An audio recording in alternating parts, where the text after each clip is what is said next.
আচ্ছা, আপনি কেন কালো কাপড় পরেন? কালো আমার আবেগ, এবং আমি সবসময় আমার আবেগ গায়ে জড়িয়ে রাখি।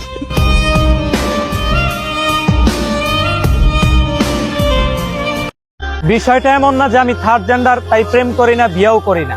বিষয়টা এমন, আমার মনের ঘরে এখনো তার স্মৃতির বসবাস, তাই ওই ঘরে আর কাউরে আইতে দেই না।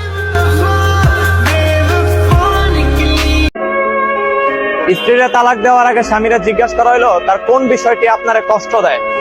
তখন স্বামী উত্তর দিয়া বলল, কোনো বিবেকবান পুরুষ কখনো তার স্ত্রীর গোপনীয়তা ফাঁস করে না। তো তালাকের পরে তাকে আবার প্রশ্ন করা হইলো কেন তারে তালাক দেওয়া হইলো।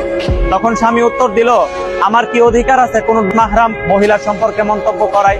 হ্যাঁ, এটাই মানুষের ব্যক্তিত্ব। প্রত্যেক রাতেই তার কথা মনে পড়ে, খাওয়া নাই দাওয়া নাই কি করে ভুলি তারে। মাঝে মাঝে ভাবি আর একটা প্রেম করবো, তখন এই প্রথম প্রেমের কথা মনে পড়ে। মাথা নত করমু আল্লাহ ছাড়া এই দুনিয়ার কোন শক্তির সামনে। আস্তাগফিরুল্লাহ। ইতিহাস সাক্ষী, যারা মন দিয়ে ভালোবাসে তারা কোনোদিনও ভালোবাসা পায় না। যদি পাইতো তাহলে রাস্তা ঘাটে মাজারে এত পাগল দেখা যাইতো।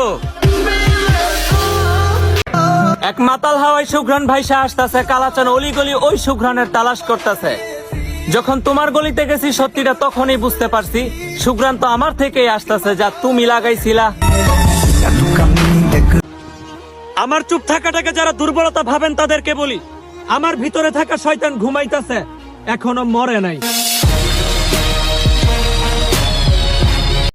তোর নেশাখোর বানাই দিমু, পড়ালেখা থেকে দূরে সরাই দিমু, সবশেষে তোর নিঃস্ব বানাই ফেলামু। এখনো সময় আছে, মন নিয়ে রাস্তা বাপরে কালাচান। ভালোবাসা নাম আমার, মানুষ আমার খুনি বইলাও ডাকে। তোরে ভুইলা যাইতে চাই, ভুলার ওষুধ কই পাই।